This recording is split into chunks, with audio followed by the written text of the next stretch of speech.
We're ready.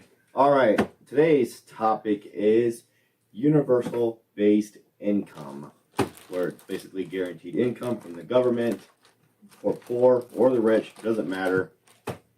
How do you feel about it? Do you feel like Andrew Yang was a huge advocate of this? He's a bumper sticker, right? He was trying to go for $1,000 for everybody a month. But so there's some people on the other side saying that, we just can't afford that would increase, the debt, the national debt by a lot. So what are your thoughts on this? You for it or against it? Yes, St. Louis either has passed or is maybe going to pass something where they pick like the 500 lowest poverty families. I don't know how they determine that. Mm-hmm. But we're going to do like $500 a month, just like no strings attached. Yeah. See, me not knowing much about anything was just thinking like, well, why don't we just lower the taxes? Wouldn't that kind of be the same thing? But at the same time, not everybody pays the same amount in taxes. So if we this way, it's actually just a flat rate all across the board. And the idea where it helps get rid of other government agencies that would actually cost a lot to run, instead of just doing that, bypass all that and just hand the money straight to the people that need it, which makes a lot of sense. People who need it or everybody? Everyone, but it would. There's different schools of thought. The St. Louis one is just for people in poverty. Right, some are pushing it for everybody. Some place in California did it, like no questions asked, everybody in city or county. That's what like the Andrew goes down it too. I'm pretty sure. Mm-hmm. You have to live there for a certain. I don't know. Yeah, that's Alaska. You have to be a resident of Alaska for so many months out of the year. But I mean, honestly though, those checks are tiny, considering Alaska's cost of living. Yeah. I'm not sure how that really offsets anything. And another driving component of it, a reason why the people are for it, is because there's a lot of jobs, like automation is becoming bigger and bigger each day, which is making a lot of jobs go obsolete. So to protect a lot of people that are working those fields from going into poverty, this would kind of help. But then there's other people on the side saying that will decrease people wanting to go work. They're saying a lot of people won't work now if they're just desensitized. What is that word I'm looking for? De-incentivized. Yes. What he said. To make people go work. Less incentive to go work. People say that now anyway. Yeah. I don't think $1,000 a month is going to make me feel rich enough to not go to work. That's just me. Aren't you just going to get taxed more? Because there's no way that it's not going to be taxed. I don't know. We'll see. I don't know. It wouldn't cost you more than that per se, but you probably get less. Well, a lot of people are saying that we should slash Social Security altogether and a bunch of other things that we're paying taxes for. Just get rid of those things, and that like someone even said $10,000 a year or something, or maybe a month or something, like some crazy high amount, like $10,000. Just give that to everybody, and then we don't need Social Security. We don't need all these other kind of things that we pay taxes for, and then that would kind of offset. But the federal trade or federal bill? I don't know. They said that would actually only cover about half of the national debt, so it wouldn't really. It would just increase it. It wouldn't save or offset anything. It would just increase. How many people are in this country? A lot. I don't know. And you're talking, I'm assuming that it's 18? Yeah. Probably.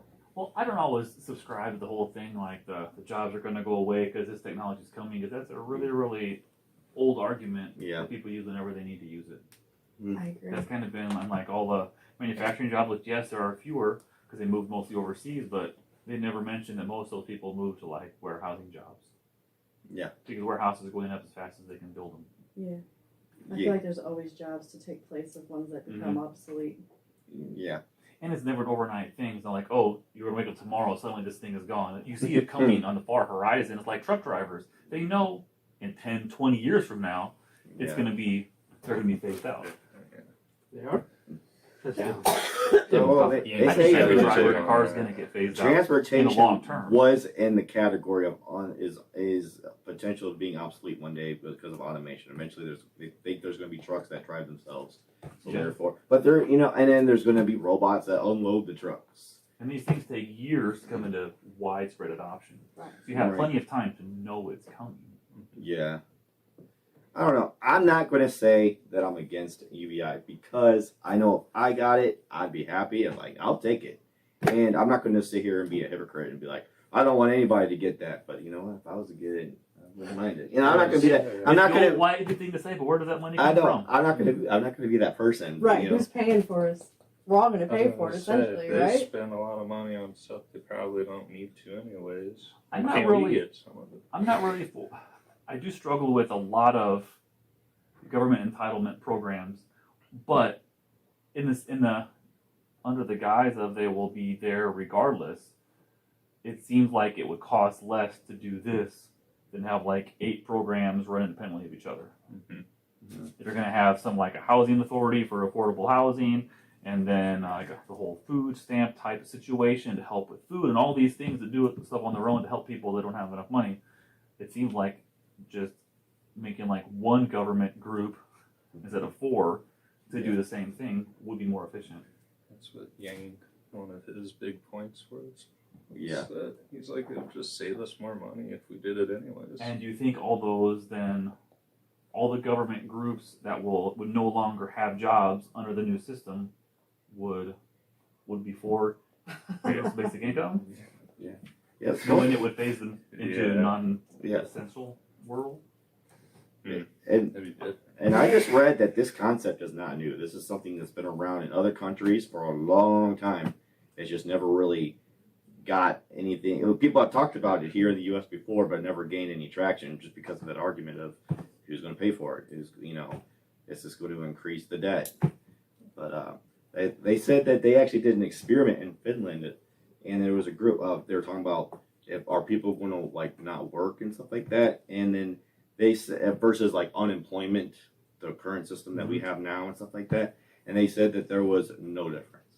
They said for people that collected UBI versus people that were unemployment, whatever the control group, whatever they called it, there was no difference. They did their country or they did our country? They did a small, not our They country, did theirs. They did there. Okay. Yeah, but I'm just saying just curious. from there what they reported. They're saying it made no difference. It did not matter whether or not if someone's going to actually go out and work or not.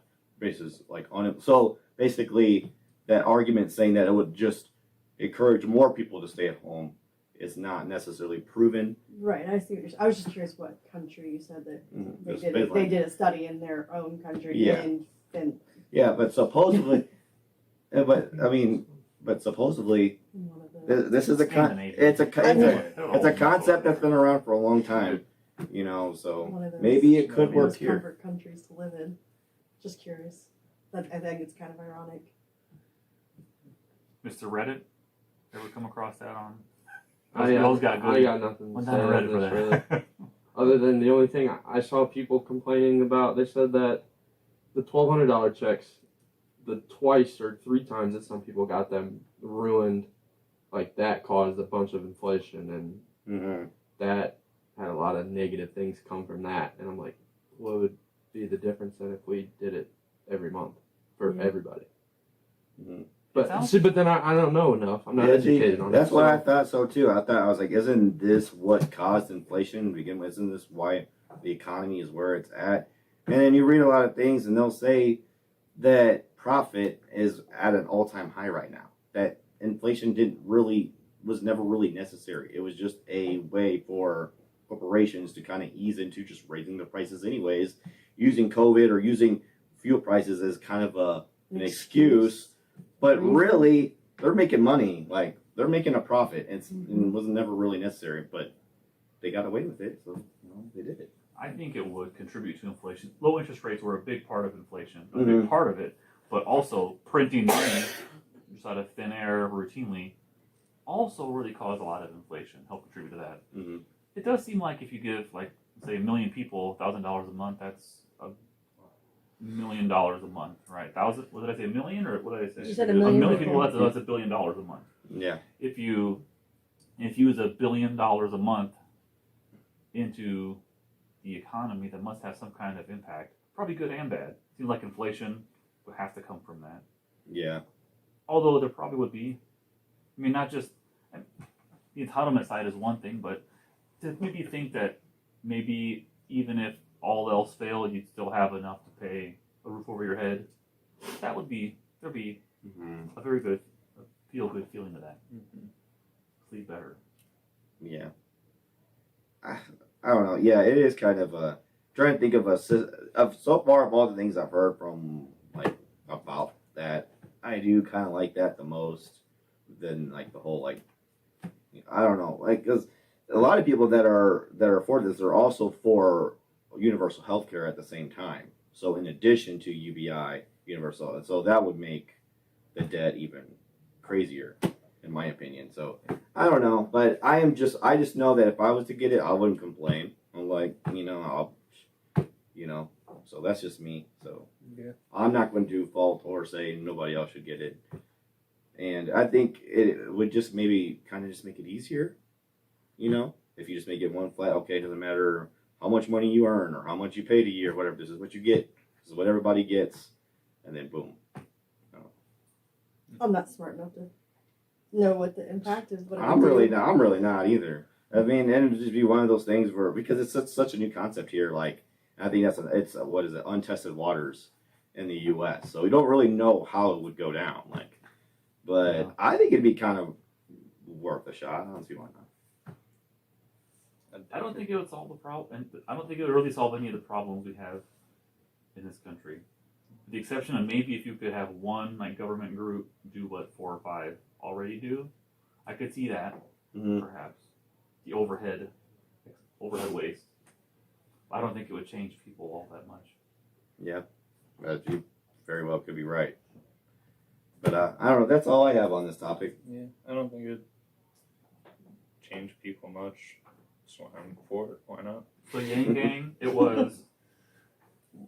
What did he draw attention to mostly for that? Like the government waste overhead of. He was that? just trying to bring up how it would save money, and then people brought up like I forget his reasonings of why like inflation wouldn't be as bad as people thought it would. I don't remember the reasoning, but he had like multiple page articles on his website that like if you questioned it, he had an answer for it. Like he was really good about that. So, and then it was very detailed and statistical. So I was just like, I feel like it would take some really smart economists to figure this out.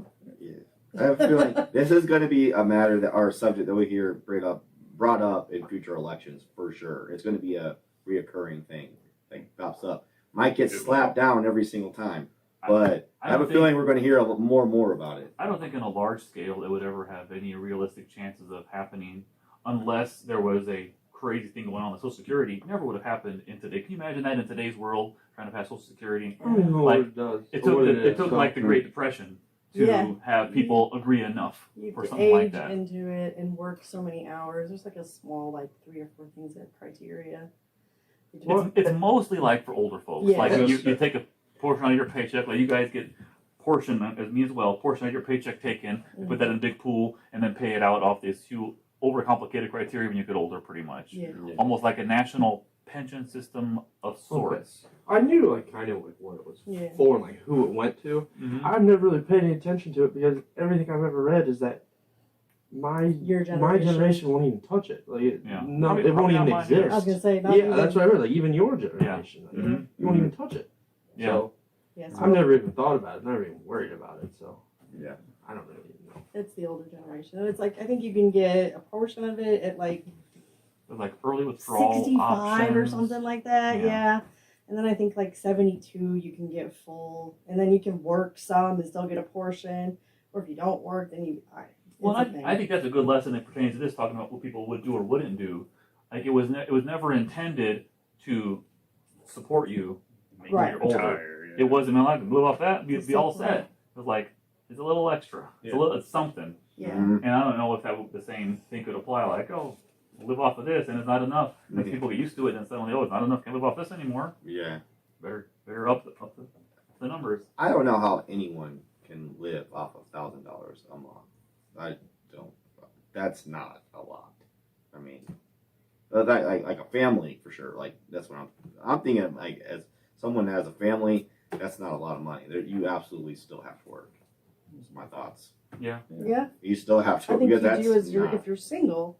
yeah, that's true. Because I feel like what is rent nowadays on average? It's about $1,200, give or around there somewhere Depends on where you on live. average. One bedroom could be less. Yeah, Josh pays a very small amount. Yeah. two bedrooms are all usually. Yeah, but that's not including utilities. If you and sometimes parking is not included, you got to pay for that. Like, anyways, You ride your bike. I think you still got to work. You can ride your bike. You still gotta work.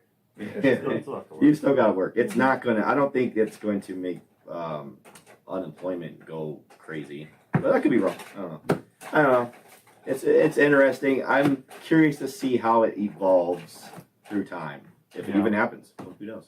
All right. So, are we good on this topic? Yeah. All right, there we have it. I didn't really contribute to that. I thought you might have a Reddit thing.